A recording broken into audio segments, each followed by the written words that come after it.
Voilà, donc cette conférence, comme je vous l'ai dit hors antenne, s'inscrit dans le cadre d'un cycle de 5 conférences, de 5 ateliers de Qigong thérapeutique, où on travaille sur les 5 éléments qui correspondent aux 5 saisons dans le cycle d'encadrement de la médecine traditionnelle chinoise.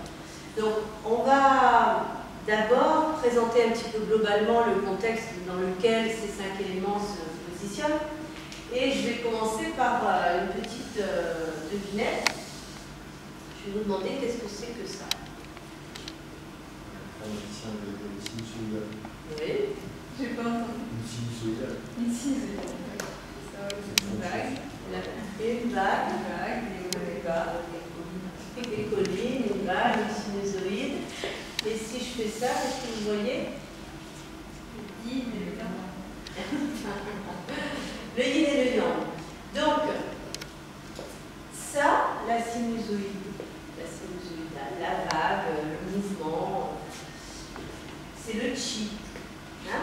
C'est l'énergie primordiale, on va dire, qui sous-tend l'univers. Une onde, on peut parler aussi de vibration, on peut aussi parler d'ondulation, hein, de cycle, le haut, le bas, le haut, le bas, de rythme. Hein. Et les Chinois, il y a plus de 5000 ans, ont imagé, ont symbolisé tout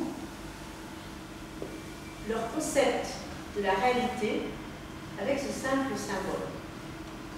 Et on va voir jusqu'où ça va très loin, parce que ce simple symbole, donc vous l'avez dit, c'est l'immédiat. Déjà, où est-ce que vous placez le yin et où est-ce que vous placez le yang?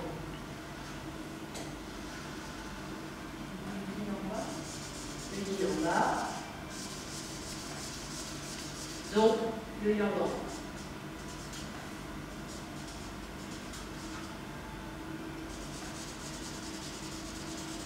Pourquoi le yin en bas et le yang en haut?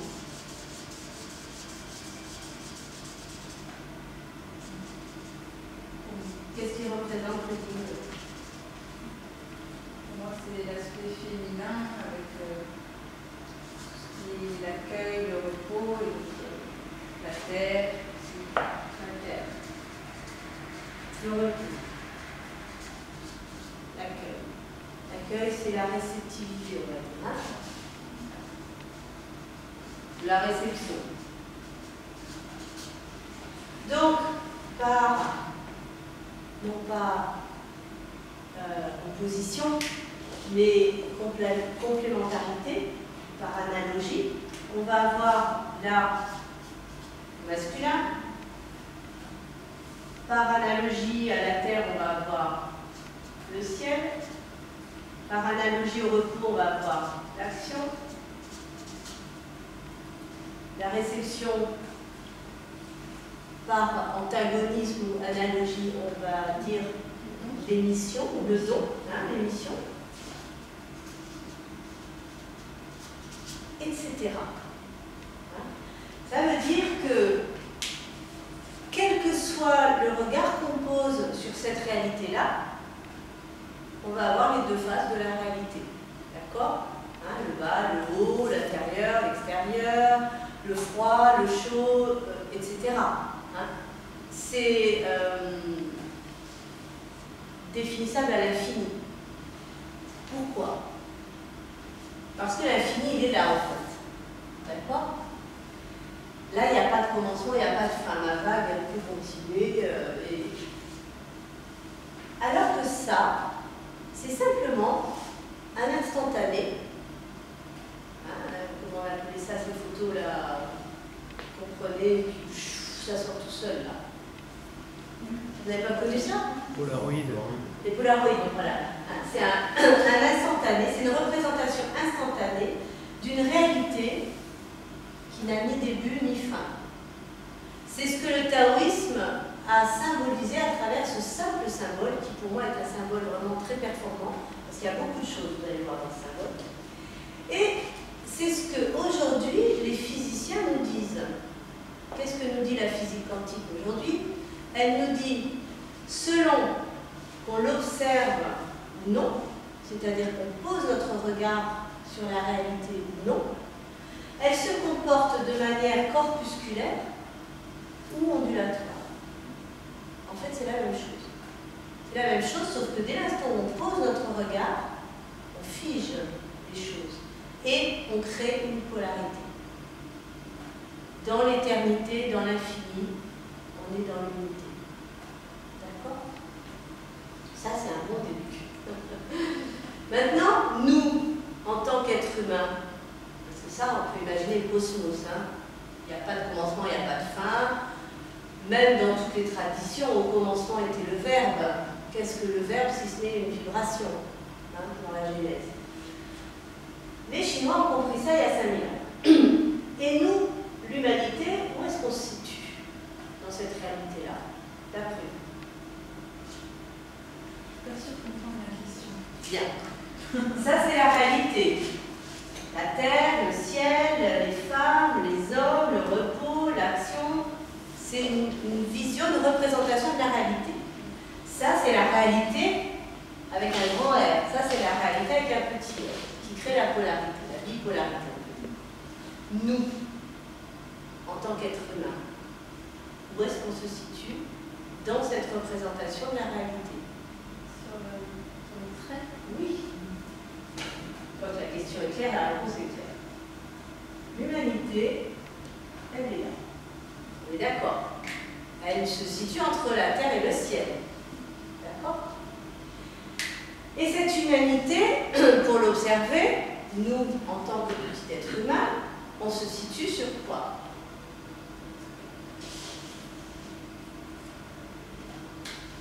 Notre habitat. C'est la Terre, notre petite planète. On va la mettre là au milieu. D'accord? Donc nous, on est un petit point sur cette petite Terre. Bien.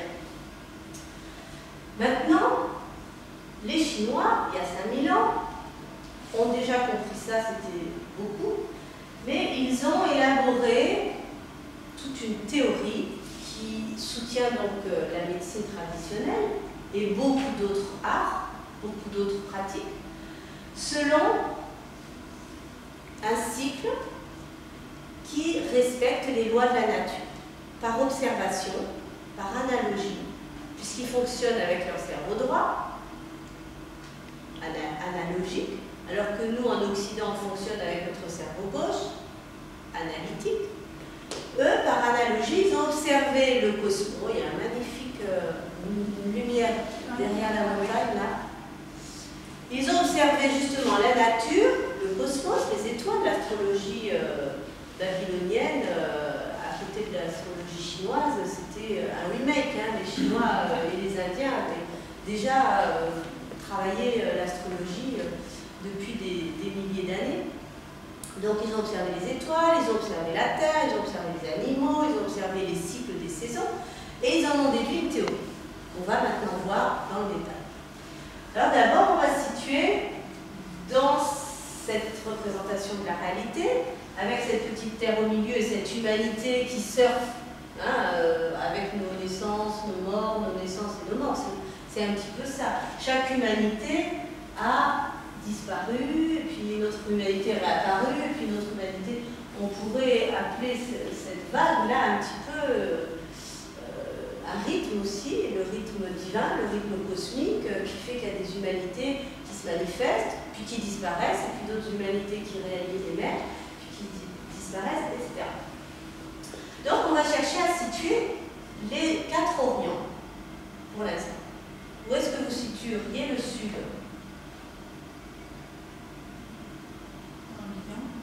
Oui. Ici. Pourquoi? C'est chaud. C'est chaud. C'est le soleil.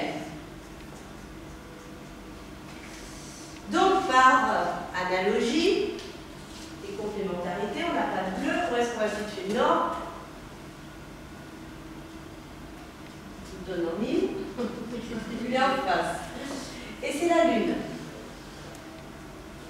Toujours par complémentarité. Soleil, Lune. Donc maintenant, on va découper notre camembert dans ce sens-là. Après l'avoir découpé dans ce sens-là. Si on a le sud en haut et le nord en bas, où est-ce qu'on a l'est et où est-ce qu'on a l'ouest? Et l'ouest. Par contre, ça, c'est un raisonnement de personne qui vit dans l'hémisphère nord. Oui. Donc, dans l'hémisphère nord, on met le nord en haut et le sud en bas. Mais le soleil, il est au nord en l'hémisphère sud. Oui, parce que La dans chaleur est au nord, elle est au sud. Non. La logique des Chinois, c'est quoi? Pour voir le soleil, qu'est-ce que vous faites? Vous êtes dans l'hémisphère nord. Dans l'hémisphère sud ou dans l'hémisphère nord, quand vous voulez voir le soleil, qu'est-ce que vous faites? Quand vous regardez le nord, si vous êtes dans l'hémisphère sud, vous regardez le sud quand vous êtes dans l'hémisphère nord. Pour avoir vécu dans l'hémisphère sud, je suis censé. Non, mais quand on veut regarder le soleil dans le ciel, qu'est-ce qu'on fait? Dans la tête. Voilà. D'accord, mais non, parce que je voyais le sud et le soleil, c'est pour ça que je me Non, non, parce que dans le fonctionnement analogique des Chinois, ils ont associé le soleil au sud, mais ouais, pas. parce que eux vivent dans l'hémisphère nord, voilà. C'est une association analogique. Sud, c'est le soleil, parce que c'est le chaud, tout simplement. Et ils disent, pour voir le soleil, qu'est-ce que vous faites? Vous levez la tête, donc ils ont positionné le soleil en haut, pas au nord, en haut. Il faut sortir de notre manière de penser aussi. Donc, on a le soleil, on a la lune, à l'est, on a Jupiter, à l'ouest, on a Vénus. Ça, c'est un détail qui n'est pas important pour le moment. Et au centre, on a toujours notre Terre. On est bien d'accord. Hein, la Terre en... Comment ça s'appelle? En signe astrologique, ça se dessine comme ça, hein, une croix, avec un cercle. Donc maintenant, ils ont associé à ces 4 orients le cycle de la vie d'un homme, au même titre que le cycle de la nature. Ils ont constaté que le printemps à l'est, c'était la montée du yang. D'accord, hein, c'est le début du yang, c'est ce qu'on appelle le yang naissant. Donc, ils ont associé à l'est au printemps la naissance de l'homme. D'accord? Là, c'est le printemps, c'est le 21 mars. C'est une horloge, hein, on va considérer que c'est une horloge cosmique. Le 21 juin, avec le solstice d'été. Le 21 septembre, et donc à l'opposé, on a le 21 décembre. D'accord? Jusque-là, vous suivez? D'accord? Donc, c'est la naissance avec le printemps. Ensuite, il y a la croissance avec l'été. Ensuite, il y a la maturation avec l'automne et le vieillissement. Et ensuite, avec l'hiver, il y a la mort. Et ça recommence. La naissance, la croissance, la maturité, la mort. Ils ont vraiment, grâce à cette représentation, qui est quand même très performante, ils ont concentré la loi de l'univers, la loi de la vie, hein, le cycle, ils l'ont représenté comme ça. Donc, on a le printemps, on va dessiner en vert, qui représente la naissance, printemps. Au sud, on a l'été. Ici, je n'ai pas beaucoup de couleurs. On a l'automne. Et là, on a l'hiver. Naissance, croissance, maturité, décroissance et mort, etc. Et à ce cycle des saisons, à ce cycle de la vie d'un homme, ils ont, maintenant toujours en gardant cette image du yin-yang, ils ont associé nos 5 organes du corps. Alors déjà, où est-ce que vous positionnez le corps dans le schéma du yin et du yang? Le corps, il est yin ou il est yang?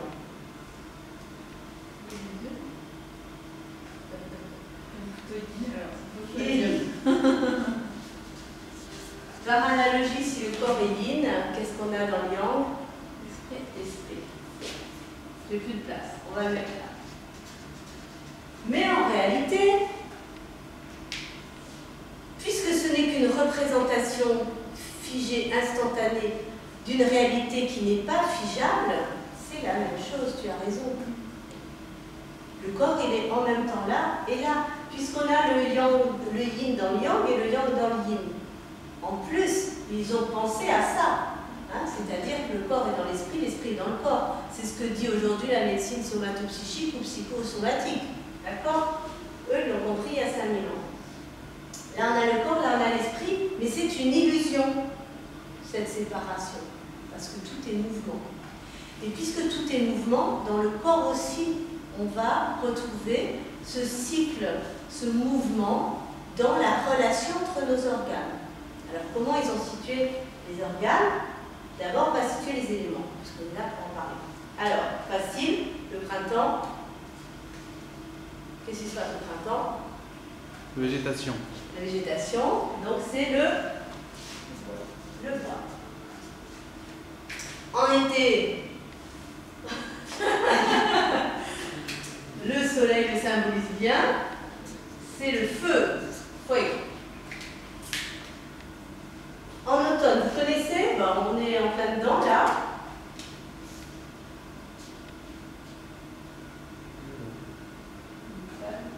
Et le métal, je vais essayer de faire un truc.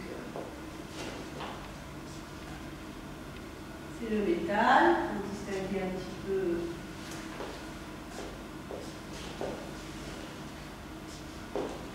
Voilà. En hiver, par antagonisme et ou analogie avec le feu, on a L'eau. hein? Eh oui, on a l'eau.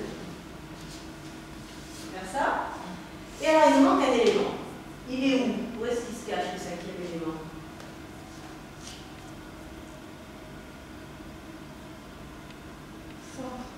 C'est le centre. Et c'est quoi?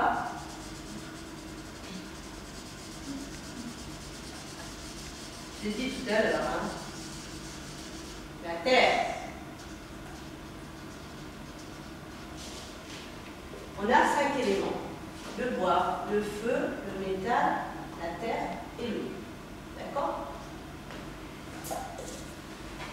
Et comme ils sont vraiment pas bêtes, les Chinois, ils se sont dit, la terre, ok, elle est au centre. Pourquoi? Parce que tous les 2 mois et demi, l'énergie retourne à la terre dans ce cycle d'engendrement. Pourquoi?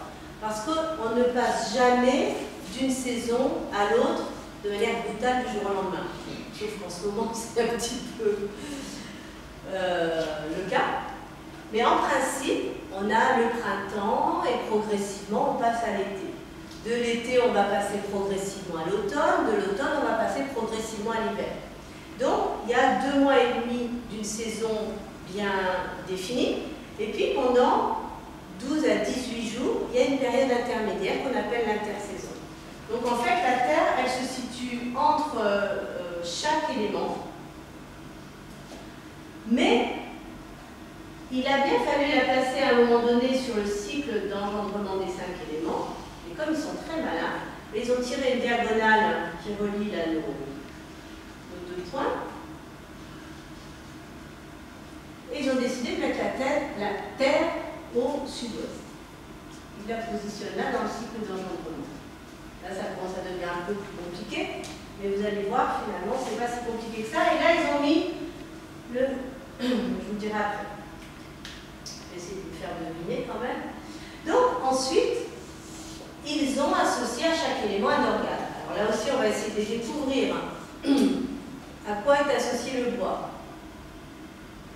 Il y a un seul organe dans notre corps qui repousse sur le cou, le foie. Toujours par analogie au bois.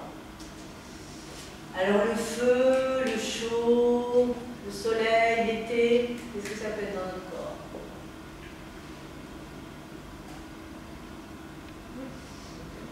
Hein?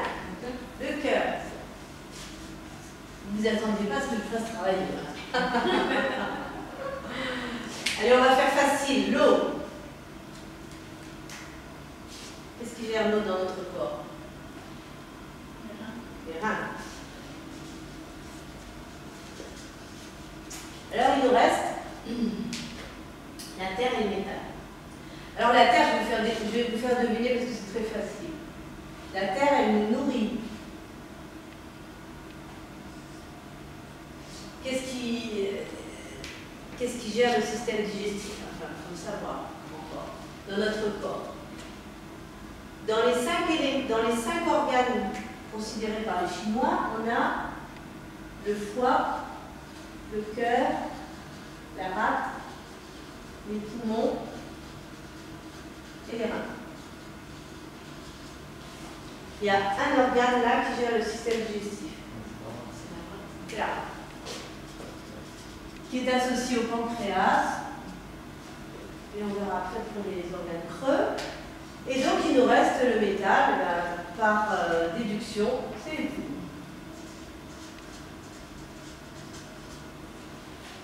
Donc on a là positionné nos 5 éléments, nos 5 organes. C'est un petit peu le bazar, mais je vais faire ça, comme ça. Voilà. Les saisons, on a même positionné les planètes du système solaire, mais si on va plus loin, là, donc on a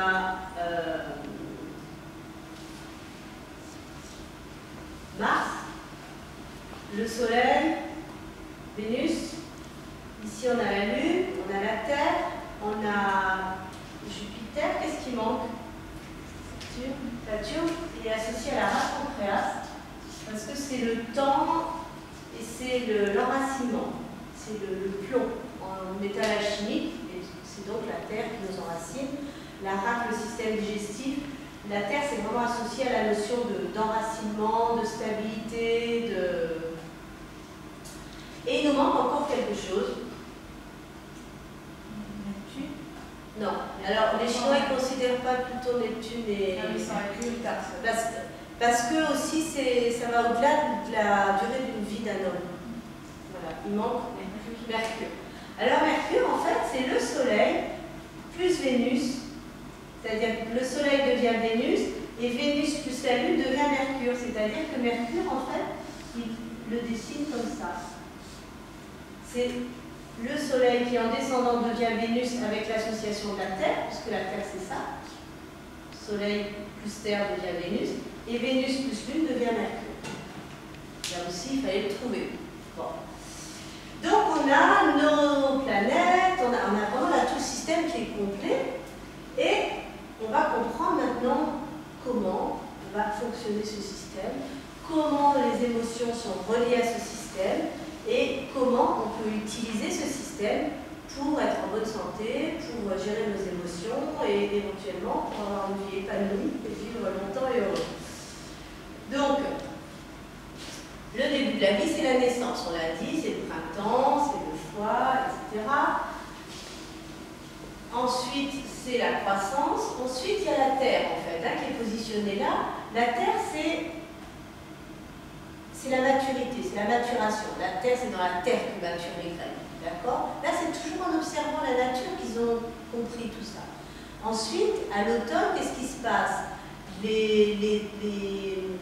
Comment dire, les feuilles des arbres tombent. Hein? Ils disent que c'est la séparation du ciel et de la terre qui s'amorce en automne. Et en automne, en fait, tout ce qui a été récolté pendant l'intersaison, à la fin de l'été, c'est les récoltes. À ce moment-là, ça commence à pourrir. D'ailleurs, les fruits dans les arbres commencent à un petit peu jaunir, les feuilles jaunissent, tombent là.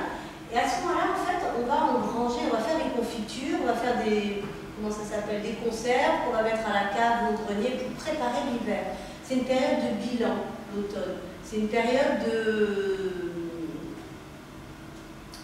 de bilan qui correspond en fait à la vieillesse. Là, c'est la maturation. Ensuite, c'est la vieillesse, la sagesse aussi.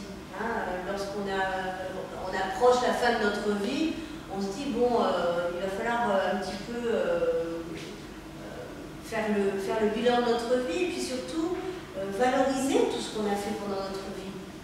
Éventuellement écrire un livre ou faire un film ou s'occuper un peu de transmettre toute cette connaissance qu'on a accumulée avant de passer à la mort qui dans la vision de l'existence des Chinois, n'est qu'un passage vers une renaissance.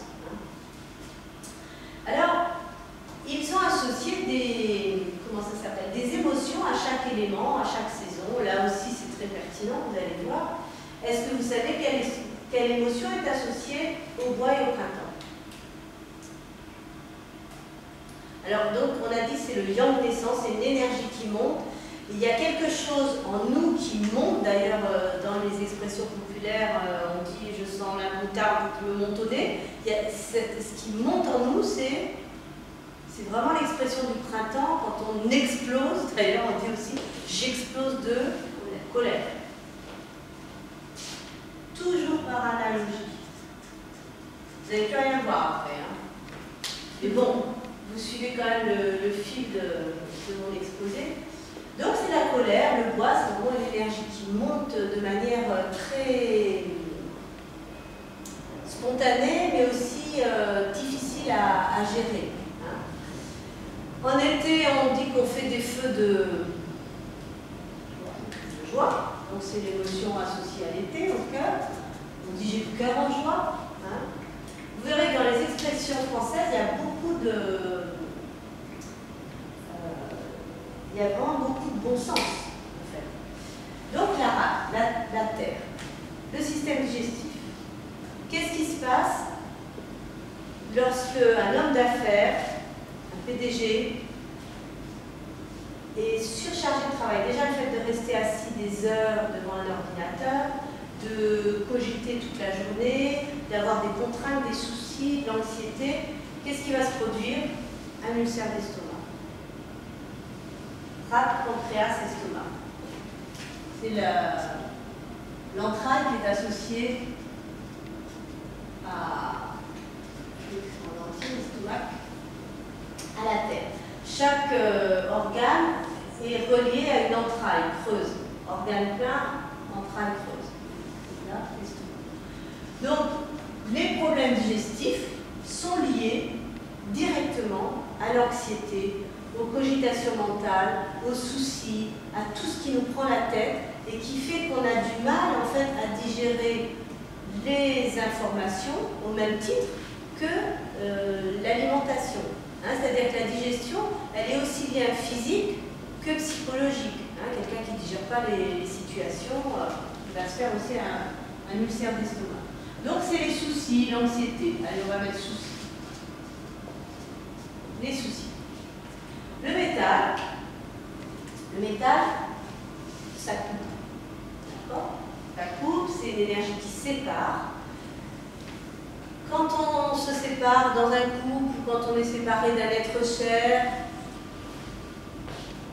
fatalement, on va ressentir de la tristesse.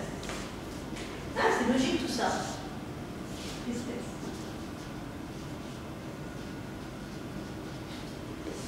Et pour finir, les reins. Est-ce que vous avez déjà, quand vous étiez petit, est-ce que vous avez déjà fait pipi dessus? Ça vous est arrivé?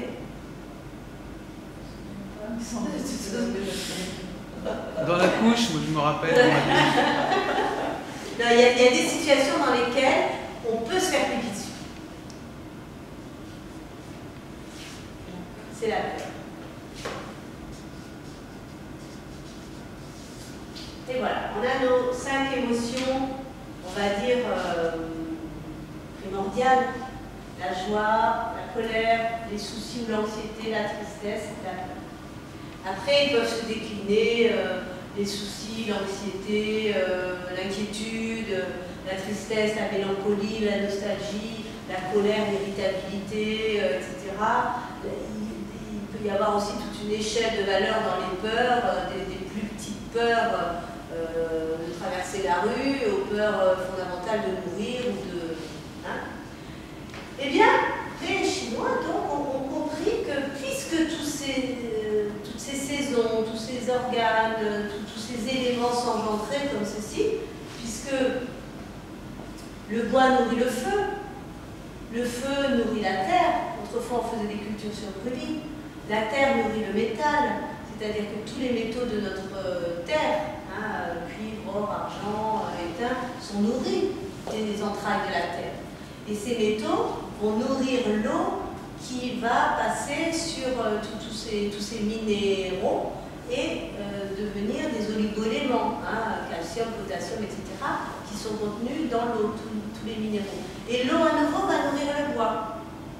Hein, les éléments s'engendrent mutuellement, ils se nourrissent mutuellement.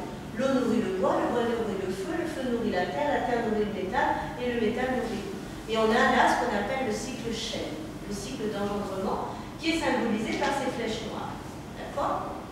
Donc dans notre corps, c'est pareil. Le foie va, à travers sa gestion du sang, nourrir le cœur. Le cœur va nourrir la rate et le pancréas parce que la rate a besoin de beaucoup de sang pour fonctionner. La rate va nourrir les poumons parce qu'elle assiste les poumons dans le métabolisme des liquides et les poumons vont assister les reins justement pour ce métabolisme des liquides. Hein. Et les reins vont soutenir le foie, etc. Il y a là aussi, bon, on le verra plus en détail dans chaque atelier, mais de la même manière, nos émotions vont s'engendrer. Alors évidemment, vous allez me dire, la colère n'engendre pas la joie. Non, certes. Chaque élément, chaque émotion a un pôle positif et un pôle négatif, de la même manière qu'on a ici le positif avec le yang et qu'on a ici le négatif avec le yin. Et négatif et positif, ça ne veut pas dire mauvais et bon, ça veut dire deux polarités. Donc, l'antagonisme de la colère. Souvent on est en colère parce qu'on se sent frustré ou impuissant ou impatient d'obtenir quelque chose. Hein. Imaginez un gamin qui se met en colère dans un magasin parce qu'il n'a pas le jouet qui réclame à corps et à cri. Donc il y a une émotion antagoniste de la colère qui est un petit peu l'antidote de la colère, on va dire. Hein. Et pour les Chinois, qui sont un peuple qui maîtrise leurs émotions, l'antidote de la colère, c'est la patience. Alors on va mettre là, ici, négatif, et ici, en positif, on va mettre la patience. Ça va?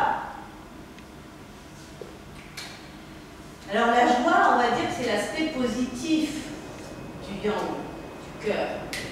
L'aspect négatif, quelqu'un qui passe son temps, c'est la parole aussi, le yang, le feu, qui parle beaucoup, qui rigole tout le temps, qui, un petit peu comme un feu, vous faites un feu dans une forêt, vous essayez de le circonscrire, et puis s'il y a un peu de vent, qu'est-ce qui se passe? Le feu, il va partir. Vous n'allez pas pouvoir le contrôler, le maîtriser. Et dans le comportement humain, c'est relié à l'exubérance. En fait. L'exubérance, ou alors la panique, l'effroi. Hein, quand il y a le feu, forcément on panique. Donc, la panique, c'est l'aspect négatif de la joie. Panique, exubérance, effroi, etc.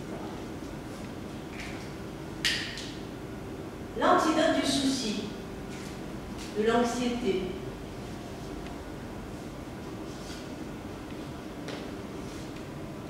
Quand on a beaucoup de préoccupations, etc., la seule manière de revenir à la raison, on va dire, c'est de se centrer, c'est de réfléchir par la raison et de relativiser en fait. Hein. Bon, c'est pas si grave que ça d'avoir renversé un bout de fleur ou de... Voilà.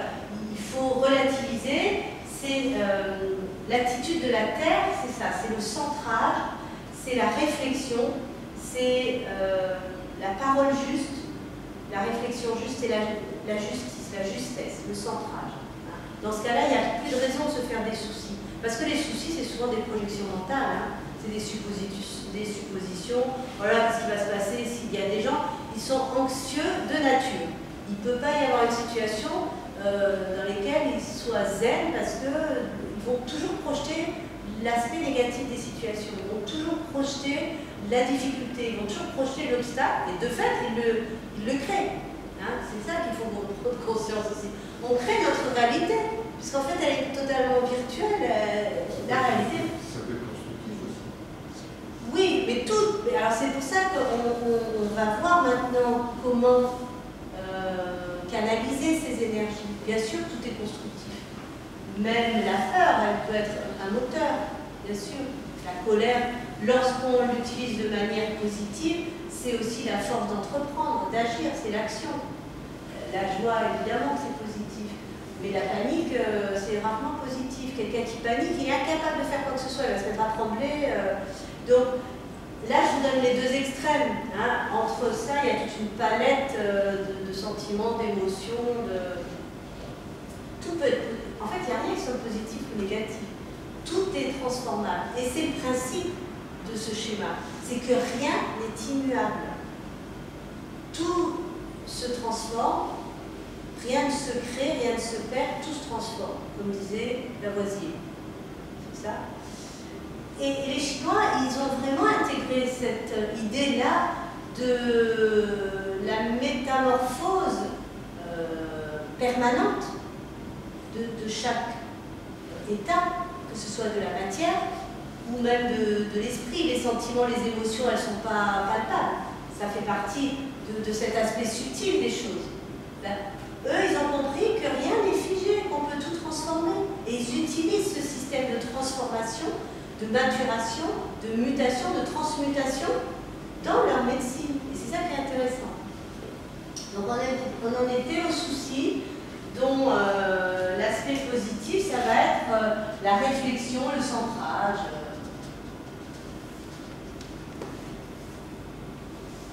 Réflexion, etc. La tristesse. Alors là, vous allez me dire la joie. Bien sûr. Mais c'est pas évident de quelqu'un qui est dépressif, nostalgique, qui vit toujours dans le passé. Hein. Le métal, c'est souvent c'est le crépuscule de la vie, c'est quand on commence à perdre nos moyens, etc. Il y a des gens qui sont de nature métal. Dès la naissance, ils vont être asthmatiques, par exemple, et ils vont être plutôt flegmatiques, pas avoir d'énergie, pas de courage, ils ne voient pas le sens des choses, il y a toujours une bonne raison d'être triste, c'est le bonheur d'être triste en fait. Et la seule manière pour eux de travailler cet état, cette tendance, ça va être le même travail qu'il va falloir faire sur la respiration. Et là, on est dans le thème qu'on va finir par aborder, bien sûr. Mais vous ne pouvez pas aborder ce thème-là si vous n'avez pas compris tout ça. Vous voyez à quel point c'est un système vraiment qui se tient, quoi, qui roule, parce que ça roule. Donc, inspirer la vie, expirer la mélancolie. La seule manière de contrer, c'est pas un bon terme parce que c'est pas dans cette dynamique-là qu'on peut solutionner et transformer les choses. La seule manière, justement, de transformer la tristesse, c'est de travailler. Il y a un mouvement comme ça qui dit mettre le souffle en ordre. Les gens qui sont asthmatiques, ils ont bloqué leur respiration au niveau de la poitrine. Ils n'utilisent pas du tout le diaphragme. Pas du tout. Ils respirent avec l'eau et d'ailleurs ils ne peuvent pas aspirer. Pourquoi? Parce qu'ils n'expirent pas suffisamment. Et pour expirer suffisamment, il faut mobiliser le diaphragme. Il faut que ça bouge là à l'intérieur. Et ça bouge tellement peu chez les asthmatiques qu'ils finissent par avoir une cage thoracique rigidifiée. Leurs poumons sont en prison. D'ailleurs, on appelle ça une cage, c'est pas pour rien. Et eux, c'est véritablement une cage. Ils ont les poumons coincés dans la poitrine au niveau de la cage thoracique. Donc, la seule antidote, c'est de remettre le souffle en ordre. Et vous vérifierez quelqu'un qui est dépressif, vous allez chez lui, c'est le bazar. Quelqu'un qui est déprimé, il a du mal à faire du ménage chez lui. Aidez-le à faire du ménage, à remettre les choses en ordre, et ça va tout de suite influer sur son état dépressif. Parce que lorsqu'on est dépressif, c'est que c'est le désordre dans notre vie. Les choses essentielles ne sont pas au bon endroit. On les a enfouies, on ne sait même plus où elles sont là. Il est où l'essentiel? Donc, c'est l'ordre, la justice aussi, qui va amener la sérénité. Alors bon, moi je vous donne des petits exemples un petit peu schématiques, un petit peu caricaturaux, c'est pas joli. Mais voilà, il y a là encore toute une palette d'émotions entre l'ordre, la justice, la loyauté, c'est aussi l'antidote, c'est l'aspect positif. Quelqu'un qui est métal, peut être à l'extrême mélancolique, nostalgique, dépressif, et à l'autre extrême, c'est la loyauté, la justice, l'ordre. Voilà. Qui met les choses en ordre. Le métal, il coupe, il sépare, il trie le bon du mauvais, comme le poumon trie, et c'est les... L'air vicié. Pardon? L'air vicié. L'air vicié de l'oxygène. Le gros intestin qui est associé au poumon trie aussi les déchets de ce qui est nutriments. Hein, donc c'est l'ordre. Sépare l'air vicié de l'oxygène. Alors bon, ça commence à être complexe, hein, mais l'antidote de la peur, l'antidote de la peur, d'après vous. Alors là aussi, vous allez me dire, c'est pas une antidote, mais après on va voir comment ça s'articule. Voilà, on pourrait dire le courage, mais il y a encore un mot, un terme, parce qu'en fait pour les Chinois, il y a des esprits qui sont associés à chaque organe, parce que pour eux, chaque organe est porteur d'un esprit. Hein, on dit souvent quand quelqu'un s'évanouit, oh, il a retrouvé ses esprits. Pourquoi ses esprits? En français, pourquoi on ne dit pas il a retrouvé son esprit? On dit il a retrouvé ses esprits. Parce que pour les Chinois, effectivement, chaque organe est porteur d'un esprit différent. Et là, c'est le tse, la volonté, la détermination. Et en français, ne dit-on pas avoir les reins solides? Hein, quand on dit de quelqu'un qui a les reins solides, c'est effectivement qu'il a le courage d'entreprendre, mais parce qu'il a la volonté, il a l'assise, il a la détermination. Donc on parle plutôt de volonté. Bon, il faut bien choisir un mot, hein, parce que le courage, on peut le mettre aussi là, hein, parce que c'est le tigre, parce qu'après il y a aussi les animaux, hein, on n'est pas sorti de l'auberge. Donc il y a la volonté.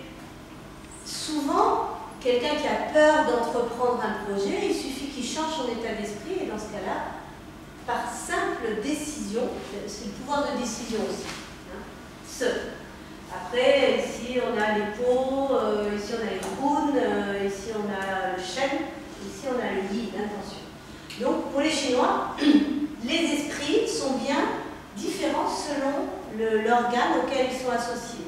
Là on a la volonté, là on a l'imagination, les rêves, là on a la conscience, là on a l'intention, et là on a tout ce qui est vil, un petit peu impulsif, comment on appelle ça,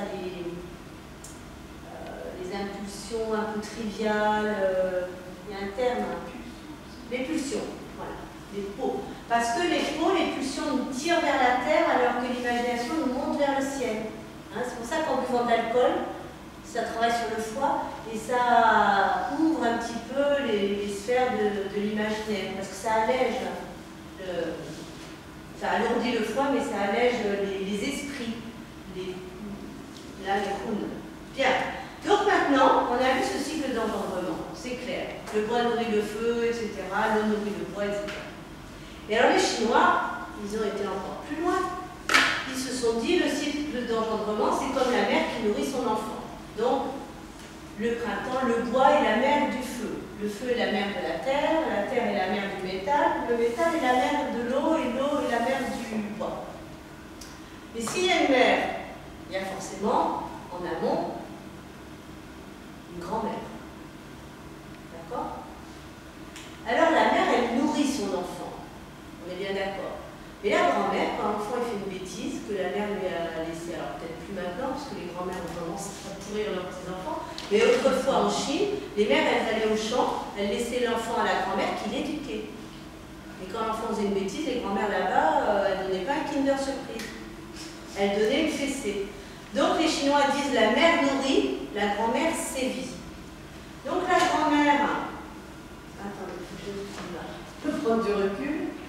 Ça va, vous vous y retrouvez? Alors on va faire un autre dessin pour comprendre un petit peu mieux. On va faire ça. On va repositionner notre feu, notre bois, notre terre, notre métal et notre eau. On est d'accord? Donc là, c'est bien notre cycle d'engendrement. Le métal nourrit l'eau, l'eau nourrit le bois, voilà, etc. Et là, on a ce qu'on appelle le cycle de contrôle. Le bois retient la terre.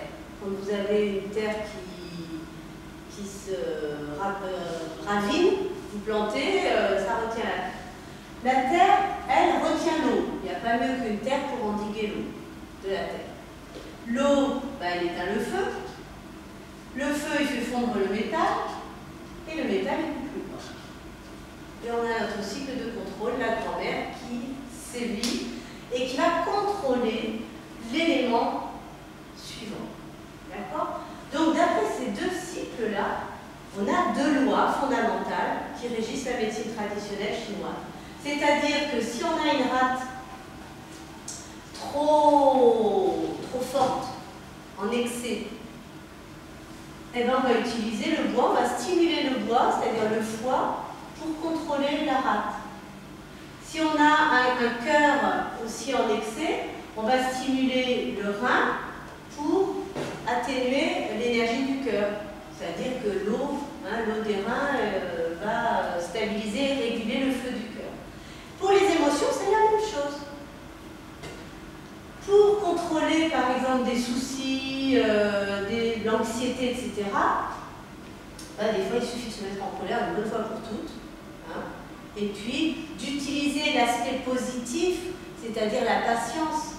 Quand on se fait du souci, c'est souvent qu'on n'a pas la capacité de raisonner, de se centrer pour y voir clair dans notre vie.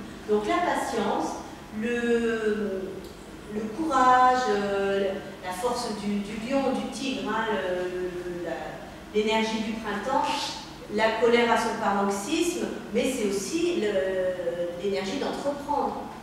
Quand on se fait du souci pour un tas de choses, il suffit de se mettre un petit peu à la tâche, et puis ça va, les soucis sont tout petits.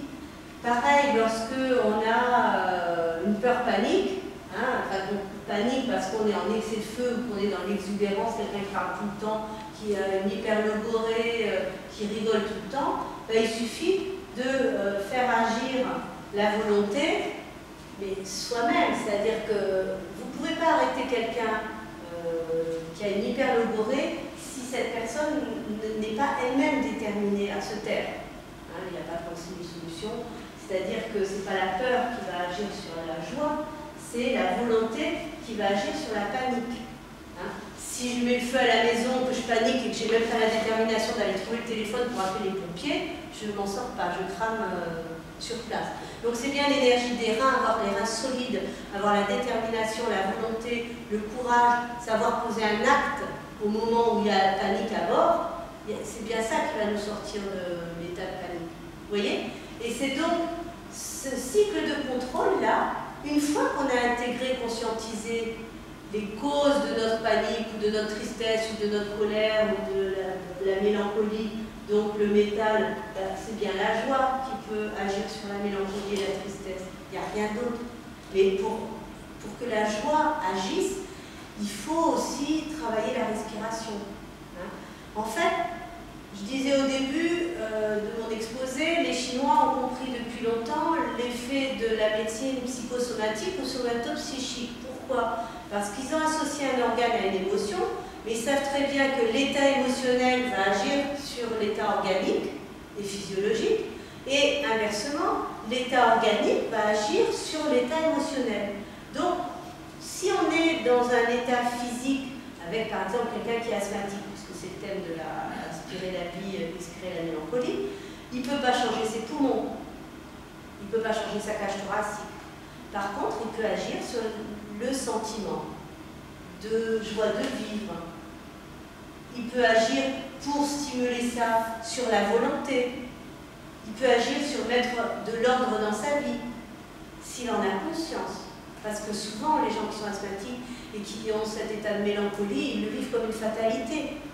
Donc, pour sortir de ce sentiment de victimisation et de fatalité, il faut comprendre tout ça.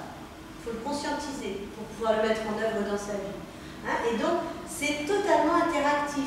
L'état émotionnel agit sur, on l'a vu avec l'anxiété qui va produire un ulcère d'estomac, on le sait maintenant en Occident. Ça fait 50 ans qu'on commence à découvrir ce qu'on appelle la médecine psychosomatique. Mais on n'a pas encore compris qu'il y a aussi le contraire, hein, somatopsychique. C'est-à-dire que l'état de nos organes, eux aussi, va agir. Tout le monde sait que quelqu'un qui a un foie chargé, hein, il va être hyper impatient, hyper colérique, hyper irritable. Hein, donc l'état de nos organes va aussi agir sur notre état émotionnel. Je pense que j'ai fait le tour. J'ai dit beaucoup de choses en peu de temps, alors on va laisser un petit peu d'espace-temps pour éventuellement des questions ou du dialogue, si vous avez envie de... Puisqu'il est 8 heures, Voilà, c'est important de comprendre tout ça, surtout quand on pratique le Qigong, parce que le Qigong, c'est quoi dans tout ça, le Qigong? Eh bien, c'est tout ça. C'est le souffle. C'est le travail sur les reins, on peut dire, c'est l'enracinement, mais c'est aussi la méditation. Quand on médite, on s'assoit en tailleur, la base de notre corps, c'est les deux reins. D'accord? Le foie, là, on a dissocié toutes les émotions, mais en réalité, le foie, c'est vraiment une éponge au niveau émotionnel. C'est-à-dire que quand on travaille sur nos émotions en Qigong, principalement, on va agir sur l'état du foie. La conscience qu'on met dans le mouvement, c'est le chêne du cœur. L'intention qu'on met dans le mouvement et surtout l'enracinement, c'est la terre. Hein? On a le souffle, on a le mouvement, on a l'enracinement, on a le travail sur les émotions, on a le travail de méditation et on a le travail de conscience. C'est tout ça le Qigong. Il est partout en fait. C'est vraiment un outil qui rassemble tout ça et qui unifie aussi bien le travail sur les organes que le travail sur les émotions. Et bien sûr, le sommet du système, c'est le cœur. Hein. On a le cœur, on a le diaphragme, on a le poumon qui l'enserre, on a le foie à droite, la rate à gauche, et puis en dessous, on a nos deux petits reins, comme ceci. Et on a cet axe cœur-rein, il est un peu tordu, mais c'est pas grave, qui est là. On a l'axe horizontal qui est là. Et on a ce diaphragme qui vient symboliser, si on réduit ce schéma au corps humain, on a le bas du corps, on a le haut du corps, et le diaphragme, on le retrouve à nouveau là. Avec cette nécessité de faire circuler l'énergie et l'information entre le bas et le haut, entre le ciel et la terre, entre les reins et le cœur. Donc la volonté et la conscience. Ça va? Je ne vous ai pas trop bourré le crâne? Non? Any question? Ah, ça fonctionne que si la partie esprit est entièrement intégrée à la partie corporelle. Elle l'est. Oui. Si elle l'est, peut-être, si c'est incorporé. Mais si elle n'est pas incorporée, c'est-à-dire si on dit la partie de gestion des organes, en fait, s'autogère. Une fois, il va libérer des hormones, je ne peux pas vraiment le contrôler directement. Les reins, à un moment donné, vont filtrer, pas filtrer, je n'ai pas de conscience dessus, ni d'action directe dessus. Je peux avoir une action directe par des joints, mais je n'ai pas d'action directe. La plupart des organes fonctionnent sous un mode de pilotage automatique. Oui, propre mode de ce qu'on appelle le système végétatif. Tous ces modes-là vont aller donner des ordres à un cerveau central qui nous va contrôler parce que le foie a besoin d'une certaine hormone, donc il va demander au cerveau, tiens, dit au rein de me produire ça, et on dit au poumon, on demande plus d'oxygène. Absolument. Tout ce système-là, ça fonctionne très très bien, c'est exactement comme vous l'avez dit. Maintenant, si par-dessus on dit oui, mais si on extrait un mode de raisonnement qui s'extrait de la partie corporelle, qui va laisser le mode corporel fonctionner tout seul,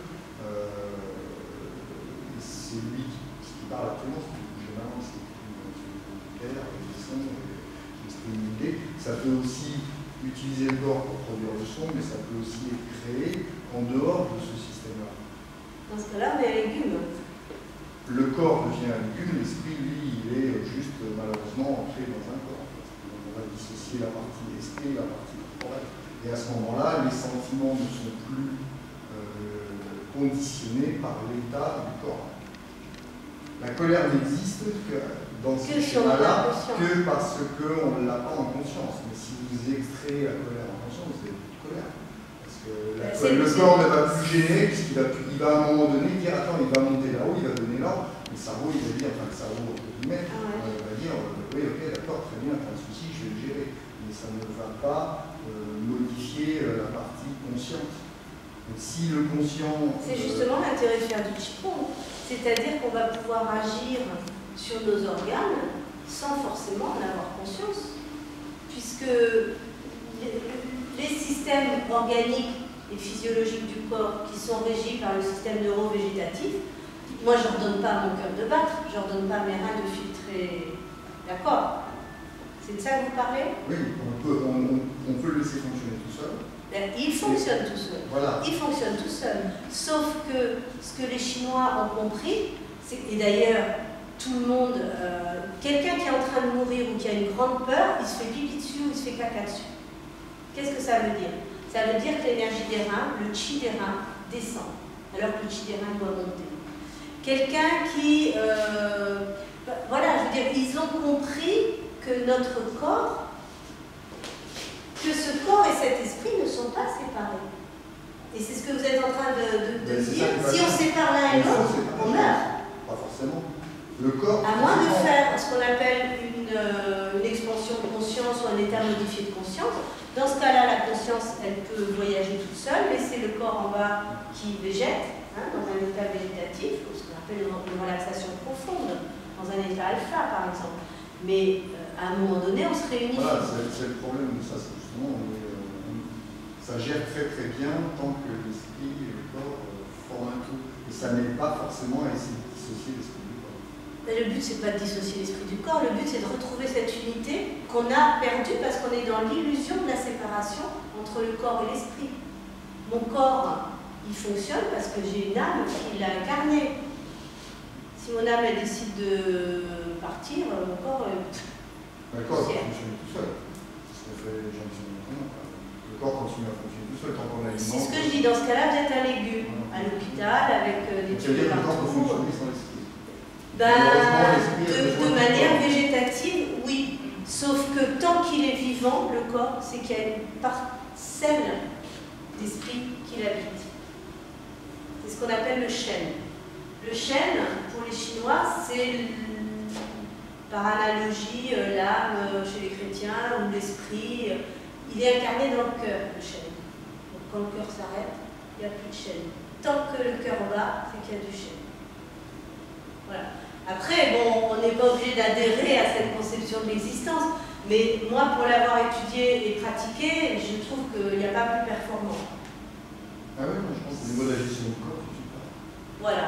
Et au niveau aussi de, si vous voulez, enfin, si tu veux, la manière de se mouvoir dans l'espace, quand on pratique le Qigong et qu'on sent ce que c'est que l'enracinement, comment la rate, l'estomac, le système digestif est au centre du système, quand on médite et qu'on sent ce qui se passe au niveau des reins, cette force interne que les reins diffusent dans le corps, quand on prend conscience que la paix du cœur est véritablement un outil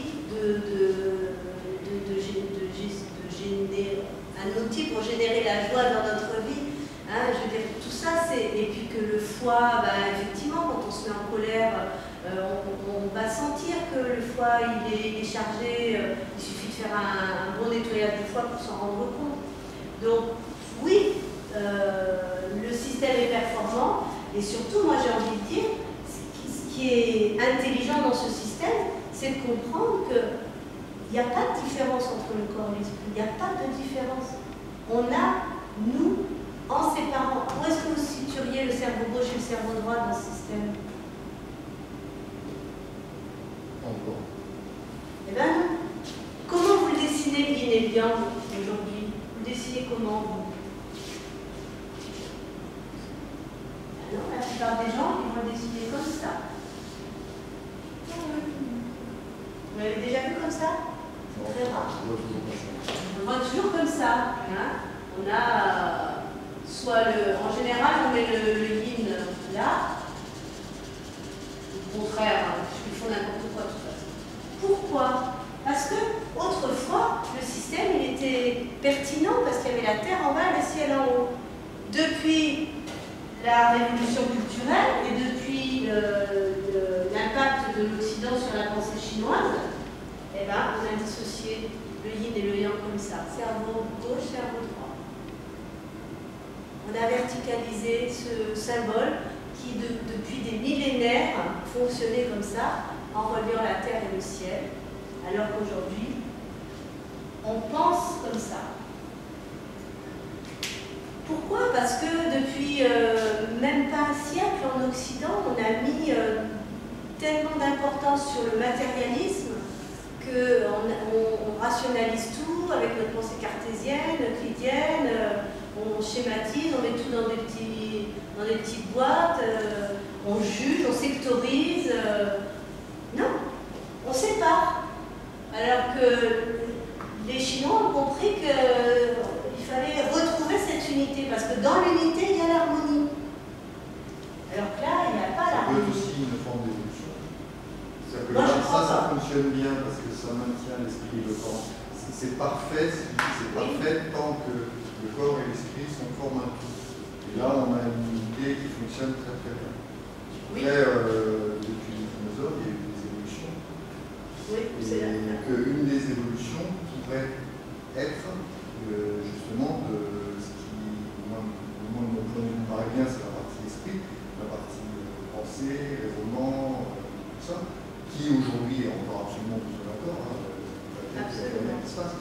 Mais on peut aussi très bien imaginer qu'il y ait un développement qui se fasse d'une autre manière, que le développement soit plus du côté corporel, mais du côté que spirituel. Et effectivement, cette partie-là est une partie qui... Dans ce cas-là, c'est ça. Pas forcément. Imaginez pourquoi un esprit aurait besoin d'un corps pour fonctionner. Parce qu'actuellement, c'est pas faire fonctionner l'intelligence autrement que... Pourquoi l'esprit aurait besoin d'un corps? Il a besoin d'un support matériel. Pour toute information a besoin d'un support matériel. La preuve concrète, c'est l'informatique, c'est un ordinateur. Donc, il a besoin ça fonctionne très bien, sauf que le support, c'est du silicium. Oui, mais il n'aura jamais d'âme, l'ordinateur. Il n'aura jamais de cœur. Il n'aura pas de cœur, mais il aura de la pensée. Oui, de la pensée, c'est ce que je dis. Ça devient ça devient que de l'information. L'ordinateur, c'est du binaire, c'est plus-moins, c'est de l'information. Nous, on est pareil, en fait. Et non. Non. Le corps, il fonctionne de la même manière. Oui, mais on a quand même une âme qui sous-tend ça. Et le même corps avec deux âmes différentes, ça ne va pas donner un chemin de vie identique, c'est évident. Si moi je développe ma compassion, je développe l'altruisme, mon humanisme, etc., et que la personne d'à côté dans le corps identique au mien, ça devient quelqu'un d'agressif, d'égoïste et de fasciste, deux logiciels de traitement de texte en même ordinateur donnent des résultats différents. C'est juste du logiciel, j'appelle ça du logiciel. La partie intelligence, elle a besoin d'un support matériel pour exister. Actuellement, notre intelligence existe dans un support corporel électronique. Ouais. Mais moi, je parle pas d'intelligence. C'est pas un jeu d'intelligence, je ne sais pas trop lui donner un autre mot, mais c'est l'intelligence, cette masse d'informations qui fonctionne ensemble. Actuellement, nous, là, dans un support matériel, ça fonctionne très très bien quand ça reste un tout. Mais ça, ce que je trouve presque dommage, c'est que ça fait un tout bloqué. C'est-à-dire qu'il n'y a pas de notion de tiens, pourquoi est-ce que, en fait, la partie qui est intéressante, c'est pas la partie, au fois, le rein, je prends des atomes de machin, je les transforme pour générer de l'énergie, pour ramener de l'énergie dans les cellules, pour que c'est une mécanique absolument fabuleuse. C'est magique. Même une fourmi, même une plante, c'est l'échange de la biochimie. C'est la vie, et vous venez de donner la réponse. Vous venez de donner la réponse à votre question qui n'en est pas une, parce qu'en fait, la différence entre une machine et une plante, un animal ou un humain, c'est la vie. La machine, vous arrêtez vous débranchez et il ne se passe plus rien. Oui, vous l'embranchez. Oui, mais c'est pas de la vie. C'est de la connexion informationnelle, c'est de la connectique. Moi, je pense qu'on est pareil. Au niveau du système nerveux, oui. Au niveau des synapses et des neurones, c'est de la connectique. Mais on a un cœur en plus. Et quand je dis cœur, ce n'est pas uniquement la pompe cardiaque. C'est la fonction de l'amour. Une machine, vous n'apprendrez jamais à aimer une autre machine. C'est ce qui nous différencie de la machine. À quoi ça sert l'amour? Non, je ne sais pas pourquoi on n'apprendrait pas. À une machine à aimer? Je ne sais pas, faites-le. Qu'est-ce que c'est l'amour? Voilà. Après, on peut remonter très vite, je pense qu'on arrive vite à remonter sur des fonctions basiques. Moi, j'ai l'impression de percevoir ce que vous voulez dire par rapport à cette notion de conscience qui pourrait exister sans un corps et qui sûrement existe. Sans un corps, disons, pour moi, toute information a besoin de support. Il n'y a pas d'information sans support. Sans support, il n'y a pas d'information. L'information, c'est le support. L'information, elle est là. Là, actuellement, notre support, c'est de la biologie. C'est quand même, on le voit, très compliqué, difficile à gérer, fragile. Non, ça se gère tout seul et c'est pas fragile. On a rendu fragile le corps humain, on l'a vulnérabilisé parce qu'on n'a pas une hygiène de vie performante, on a une alimentation dénaturée, on a un mode de pensée qui nous sépare de l'essentiel, on perd le sens de la réalité, on a perdu ce rythme-là vital. On s'est séparé de tout ça en se verticalisant, en prétendant et en pensant peut-être améliorer notre vie avec du confort, certes, du confort, mais je veux dire, il n'y a pas plus ingrat que nos sociétés occidentales on passe notre temps à se plaindre, à se lamenter, à faire à manifester avec des revendications sociales, etc., pour avoir plus de machin, plus de sécu, plus de bidule, plus de RSA, plus de trucs, alors qu'on a tous un toit au-dessus de la tête, on a des vêtements, on a une voiture, on continue à pourrir la planète, alors qu'il y a encore des gens qui crèvent de faim et un gamin qui meurt toutes les 4 secondes dans le monde. Et nous, avec notre cerveau gauche, notre cerveau rationnel, qui voudrait un peu plus, un peu mieux, on passe notre temps à se plaindre. C'est ça qu'on a produit avec cette rationalisation de la réalité. La réalité, elle est simple. Une plante, elle ne se casse pas la tête pour grandir. Il lui faut de l'eau, de la terre et de la lumière. Mais nous, à l'origine, on était pareil. Une bonne alimentation saine, de l'amour, parce que bon, ça commence par là, la transmission de l'amour d'une mère. Je veux dire, on l'a vu avec les histoires là, de l'enfant sauvage, etc. Un enfant qui grandit sans être en relation humaine avec une mère ou ne serait-ce qu'un clan, il retourne à l'état animal. Donc on a besoin de nourriture, d'amour, et c'est tout. C'est tout.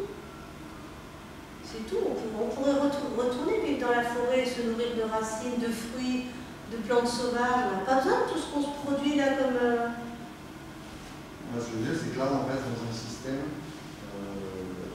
figé, c'est-à-dire sans évolution. Non, l'évolution, elle est là. Oui, voilà. Il n'y a pas d'évolution, c'est un cercle qui continue, c'est un cercle sans fin. Vous voulez vraiment parler d'évolution? Parce que l'évolution future, pour moi, c'est vraiment dissociation de la pensée et du support. Ça, c'est clair. On va reprendre cette sinusoïde là. Et puis là, je vais vous dessiner mon yin-yang en équilibre.